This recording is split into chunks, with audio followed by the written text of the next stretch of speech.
Welcome to Digital Asset News. Take a top stories in cryptocurrency and digital assets and break it down to bite-sized pieces. Today, got some pretty good stories about mass adoption and banks actually catching up and getting into the cryptocurrency pitch. So first up, DeFi exchange 1inch expands to Binance Smart Chain, citing ETH gas fees.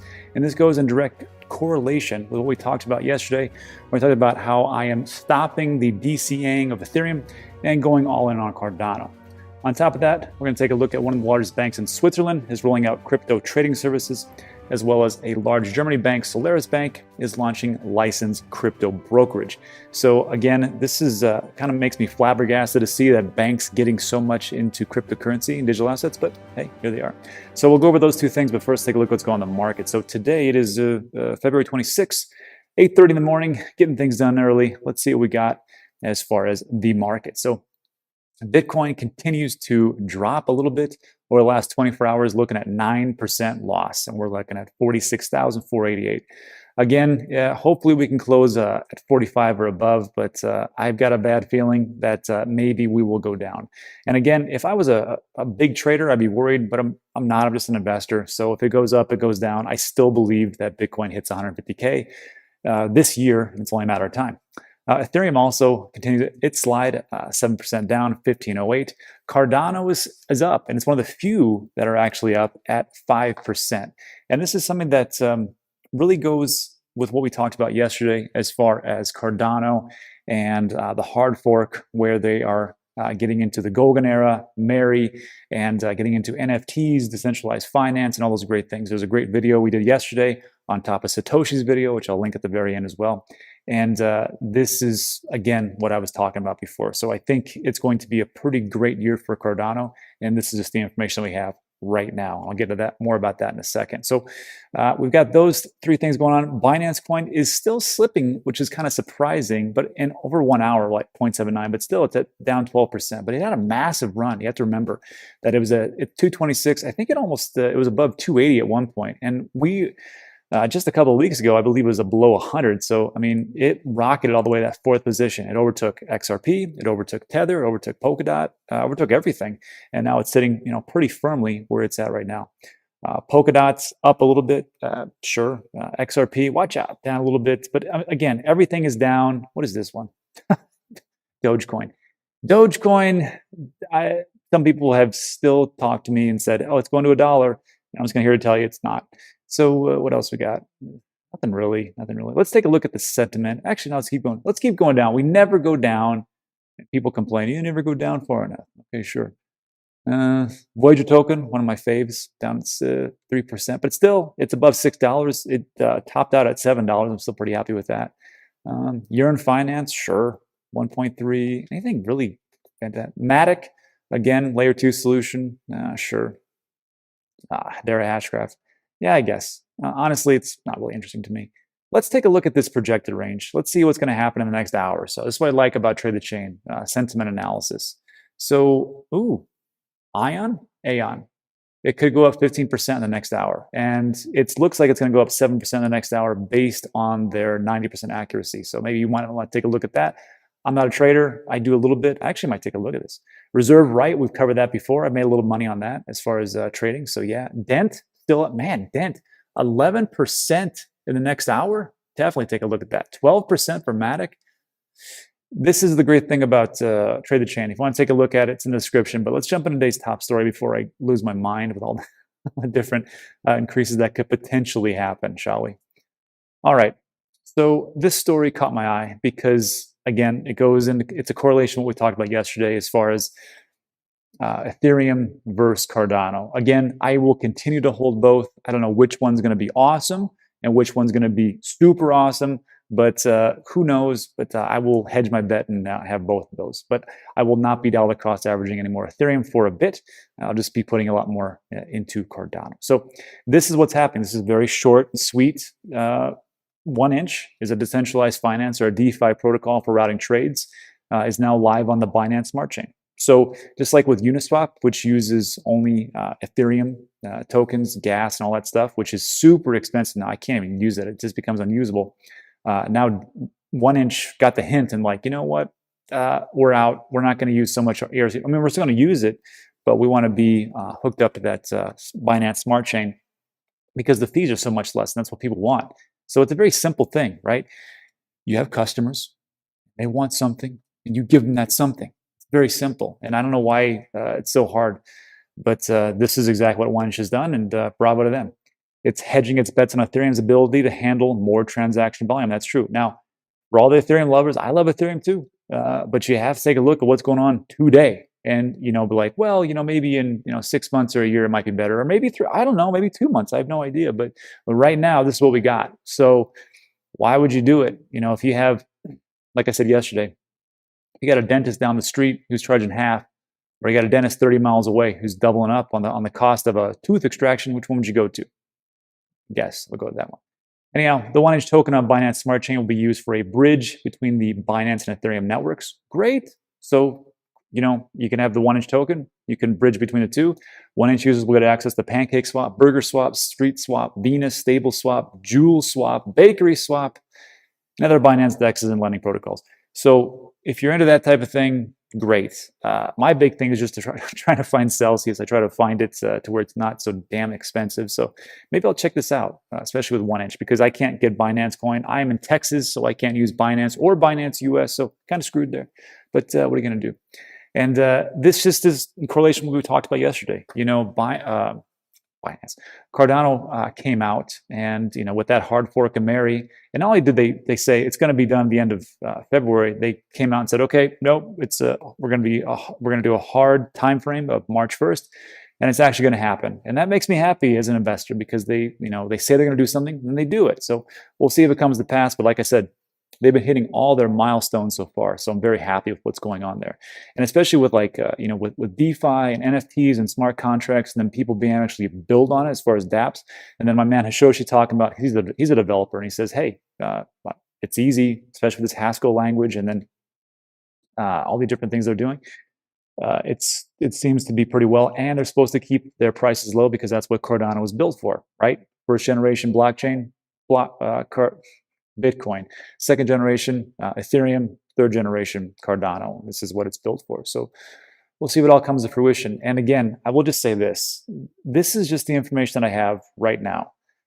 I don't know what's going to happen in 6 months from now. I don't even know what's going to happen tomorrow. I'm not Nostradamus. I'm definitely not a financial advisor. So if I get information tomorrow that Ethereum has been accepted by the US government and they're going to use that for their currency, and they're going to have all the developers come on. Oh, and the fees went down to almost nothing. Yeah, I will probably buy a little bit more Ethereum. Hopefully I'll get that information before it breaks, but it's probably not. So I'm just going with the information I have right now. And the information I have right now is that Ethereum is slow.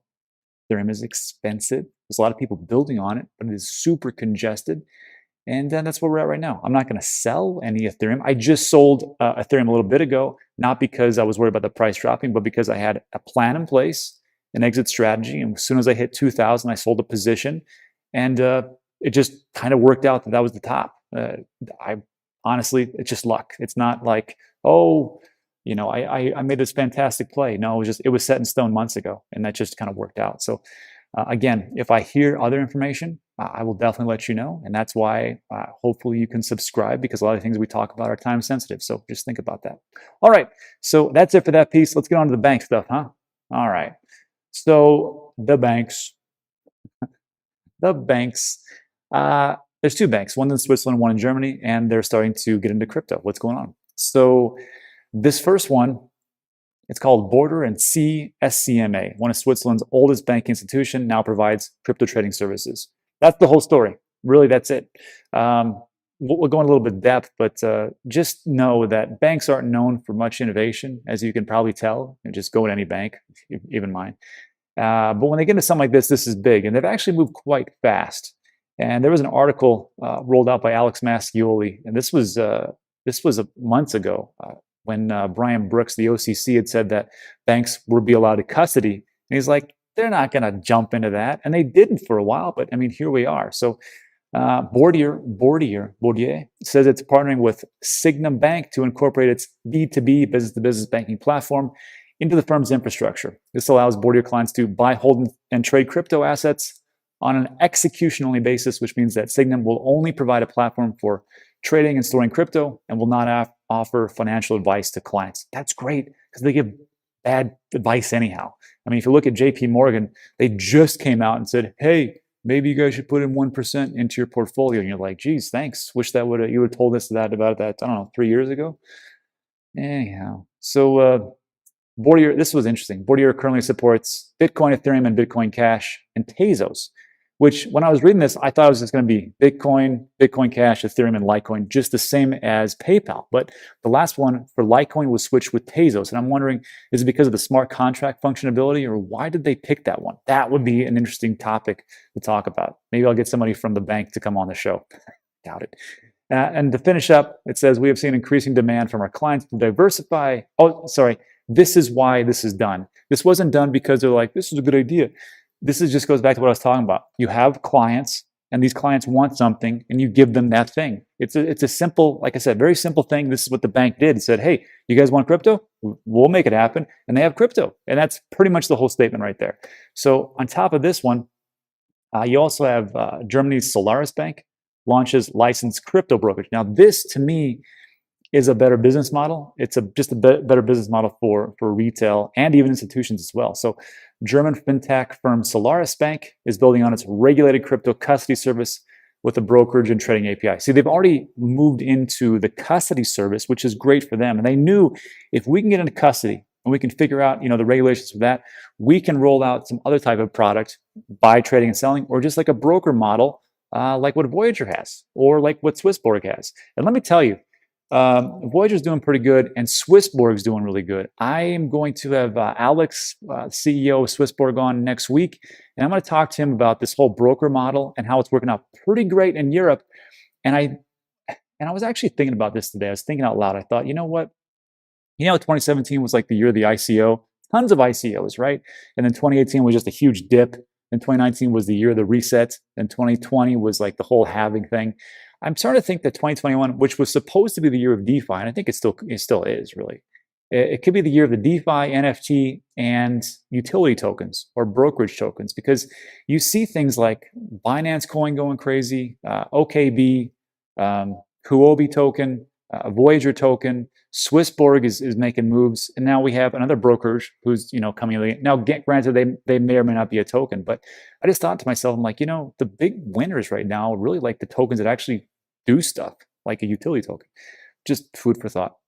Anyhow, Solaris Bank, which provides Samsung, among other companies, with a range of APIs for digital banking and payments, announced Thursday it will offer fiat to crypto trading and instant settlement from within its custody solution. So these guys already know what's going on. They already have Samsung and a ton of other companies as far as API integration. So like, let's just do crypto.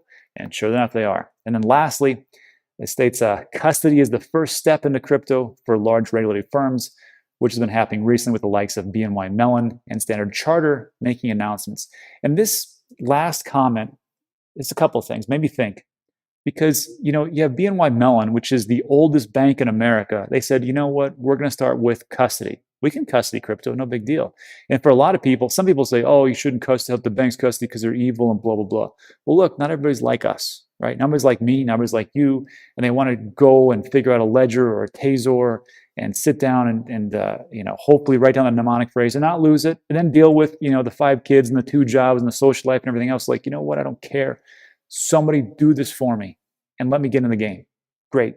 Have BNY Mellon do it or other banks do it. I'm okay with that. It's fine. But if you look at what this article has talked about, I said, look, BNY Mellon's getting into it. The German bank, Swiss bank. I think as we start to see more banks just put their toes in the water and they say, hey, let's do a little custody. Now let's do a little trading. Let's do a little brokerage. And before you know it, the banks, which I thought were going to get blockbustered, come around. They got a whole new bag.